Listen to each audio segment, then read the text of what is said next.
अस्सलाम वालेकुम dear students, hope you all are fine. Okay बेटे, आज का हमारा टॉपिक है एटॉमिक रेडियस। आपने प्रीवियस लेक्चर में केमिकल प्रॉपर्टीज़ पढ़ी थी ग्रुप्स की। आज हम एटॉमिक रेडियस के बारे में बात करेंगे, जो कि एक फ़िज़िकल प्रॉपर्टी है। बेसिकली यहाँ पे 4 फिज़िकल प्रॉपर्टीज़ हैं, जिसमें से आज हम फर्स्ट वन डिस्कस करेंगे, डेट इज़ एटॉमिक रेडियस, जो कि पेज नंबर 111 पर है टॉपिक। इसके लिए ये आपको एक डायग्राम शो की जा रही है। ये 2 एटम की डायग्राम है, जिसमें आपको दरमियान में न्यूक्लियस ज़ाहिर किए जा रहे हैं। क्योंकि बेटे एटम का साइज़ बहुत स्मॉल है, हम उसका साइज़ डायरेक्टली मेजर नहीं कर सकते, लेकिन हम 2 एटम्स को अगर आइडेंटिकल एटम है उनको बाउंड कर दें और तो उनके दरमियान का डिस्टेंस मेजर कर लें, तो उसका हाफ जो होता है वो होता है एटॉमिक रेडियस। तो इस तरह हम एटम का साइज़ मेजर तो स्टूडेंट्स, एटॉमिक रेडियस क्या है? Atomic radius is basically define as the half of the distance between nuclei of two identically bounded atoms. ठीक है, यानी 2 एटम हो, आइडेंटिकल हो, उनके दरमियान का, एक एटम के दरमियान से न्यूक्लियस के दूसरे एटम के न्यूक्लियस तक का जो डिस्टेंस होता है, उसका अगर हम हाफ कर लेंगे तो वो क्या होगा? इसका एटॉमिक रेडियस होगा। इसको एक्सप्रेस करने के लिए हम जो यूनिट यूज़ करते हैं वो है पिकोमीटर। देखिए, आप अगर सेकंड पैराग्राफ में देखें तो फर्स्ट पे सबसे पहले इसकी सेकंड पैराग्राफ के स्टार्ट में आप क्वेश्चन राइट करेंगे, डिफाइन एटॉमिक रेडियस। एंड यहाँ से इसकी डेफिनेशन स्टार्ट होगी, atomic radius is define as the half of distance. यहाँ से आगे इसका ये इसको एक्सप्रेस किसके में करते हैं, ये इसका यूनिट है। उसके बाद यहाँ पे एक एग्जाम्पल दी गई है।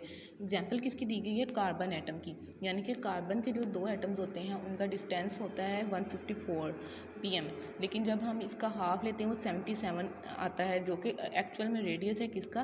कार्बन एटम का। तो ये एक एटम के से दूसरे एटम तक का जो हम डिस्टेंस मेजर करते हैं, बेसिकली हम कहते हैं ये एटॉमिक रेडियस है।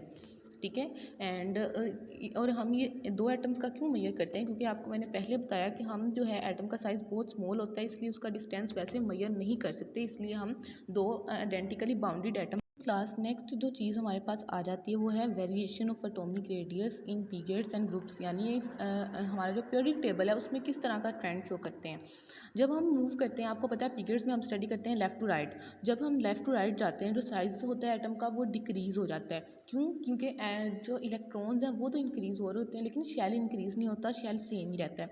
यहाँ पे जैसे हमारे पास लिथियम वाले जो पीरियड है उसकी एग्जांपल है कि जब हम स्टार्ट में होते हैं तो लिथियम का के ऊपर +3 चार्ज है, लास्ट तक जाते जाते +10 हो जाता है। तो इसी वजह से जो एटॉमिक रेडियस है वो डिक्रीज़ करता है, क्योंकि एटम का साइज़ नहीं बढ़ रहा होता। और अगर हम ग्रुप्स में बात करें तो जो एटॉमिक रेडियस है ये इंक्रीज़ करता है टॉप से बॉटम की तरफ। जैसे हम नीचे नीचे आते हैं, एटॉमिक रेडियस इंक्रीज़ करता है। जैसे कि मैंने आपको क्लास में बताया था कि जो ग्रुप्स होते हैं उनमें हम क्या करते हैं, जैसे जैसे नीचे की तरफ आते हैं एटम का साइज़ इंक्रीज़ होता जाता है। क्यों इंक्रीज़ हो जाता है? क्योंकि नंबर ऑफ़ शेल्स इंक्रीज़ हो जाते हैं उनके एटॉमिक नंबर बढ़ने की वजह से। तो इस वजह से इसका साइज़ भी बढ़ेगा और एटॉमिक रेडियस भी बढ़ जाएगा, और इसी वजह से जो एटॉमिक रेडियस है वो इंक्रीज़ हो जाता है। अच्छा, यहाँ पे आप लोगों ने सबसे पहले क्वेश्चन ऊपर टॉप पे है, define atomic radius and with example.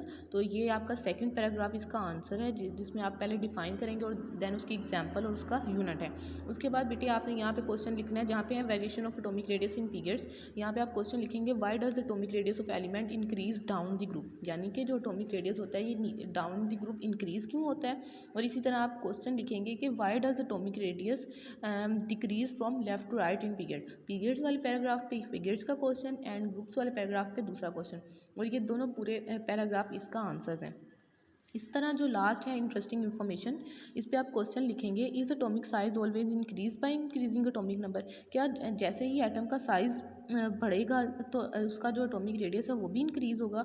तो यहाँ पे हम कहेंगे कि ये एक्सपेक्ट किया जाता है कि ऐसा होना चाहिए, लेकिन ये हर दफ़ा ऐसा नहीं होता, क्योंकि जो एटम का साइज़ है वो डिटरमाइन होता है उसके इलेक्ट्रॉन्स के शेल्स के, यानी कि कितने उसके अंदर शेल हैं, इस चीज़ पे बेस करता है उसका साइज़। जबकि एटॉमिक रेडियस तो हम न्यूक्लियस का डिस्टेंस लेते हैं ना, हम न्यूक्लियस से उसके दूसरे एटम के बाउंडेड न्यूक्लियस तक, तो इसलिए ये ऑलवेज़ करेक्ट नहीं होगा। इसी तरह जो आपका एक्सरसाइज में लॉन्ग क्वेश्चन नंबर 3 है बेटे, उसका भी यही आंसर है। उसमें ये आप दोनों ट्रेंड्स करेंगे, ये आप स्टार्ट करेंगे variation of atomic radius in period से लेकर ये दोनों ट्रेंड्स, ये बॉक्स, ये लास्ट बॉक्स तक इसका आंसर आ जाएगा। ये लॉन्ग क्वेश्चन नंबर 3 है, अगर आप पीछे एक्सरसाइज में देखेंगे तो आपको मिल जाएगा। ओके बेटे, आपने इसको लर्न करना है अच्छे से, और लर्न करने के बाद आपने अपना रिस्पॉन्स जो है वो ग्रुप में शो करना है। इसको लर्न करना है और लर्न करके पूरा टॉपिक आपने इसी तरह क्वेश्चंस की फॉर्म में जो है ये अपना रिस्पॉन्स में ग्रुप में आपने अपना रिस्पॉन्स शो करना है। आप वॉइस जो है मैसेज रिकॉर्ड करके वो सुनाएंगे इसको। अगर किसी चीज़ की समझ नहीं आया आप पूछ